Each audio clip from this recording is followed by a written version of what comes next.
আমরা যে কোনো অনুষ্ঠান করার জন্য এখন আর নিজেরা রান্নাবান্না করতে ভালোবাসি না। মানে লোকজন যদি ডাকি সেটা ছোটোখাটো হলেও এখন অনেক জায়গায় হোম ডেলিভারির ব্যবস্থা আছে, আমরা সেদিকেই ঝুঁকেছি। তার কারণ একটাই, যে অনুষ্ঠানটা আমরা বাড়িতে করছি সেখানে যারা আসবেন তাদের সাথে যেন আমরা বেশ কিছুটা সময় নির্ভেজাল কাটাতে পারি। ঠিক এমনই কিছুটা সময় যদি আমরা ঠাকুর ঘরে ভগবানের সাথে কাটাই, ভগবানের সামনে বসে যদি একটু বলি যে যা দিয়েছো ভগবান সত্যি অনেক দিয়েছো, এইটুকু ক্ষমতা নিশ্চয়ই ভগবান আমাদের দিয়েছে, সেই ধন্যবাদটুকু জানানোর জন্য বলো না যে সময় নেই। এই কথাটা বড্ড ব্যাকডেটেড হয়ে গেছে। সময় আমাদের প্রত্যেকের কিছুটা হলেও আছে।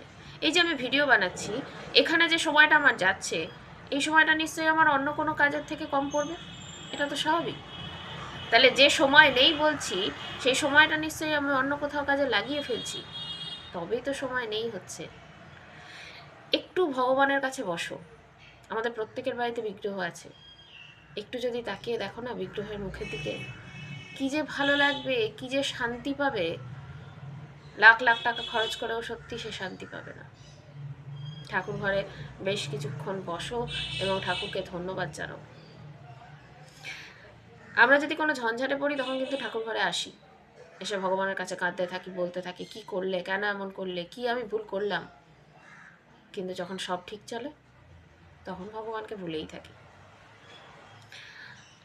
না হোক কিছু জীবনে, ভালো খারাপ কিচ্ছু দরকার নেই, শুধু ভগবানের সামনে বসো, মাঝে মাঝেই বসো, সকাল দুপুর বিকেল সন্ধে যখন তুমি সময় পাও, সমস্ত কাজ মানে কাজে ব্যাঘাত না ঘটিয়ে যখন তুমি সময় পাও, একটু বসো 5 মিনিট 10 মিনিট, তোমার মনের শান্তির জন্য। এটা তোমার নিজের জন্য, নিজের জন্য তো আমরা কত কি করি তাই না, কিন্তু শান্তিটা যে আসল, এই শান্তি তুমি পাবেই, করে দেখো। তবে হ্যাঁ, কিছু চেও না যেন, শুধু ভক্তিটুকুই চেও। বলো ভগবান ভক্তি দিও, কারণ ভগবান সত্যি ভক্তকে কিন্তু আর ছাড়ে না। এই জন্যই ভগবান ভক্তি সহজে দেয় না, ওটুকুই চেয়ে নিও।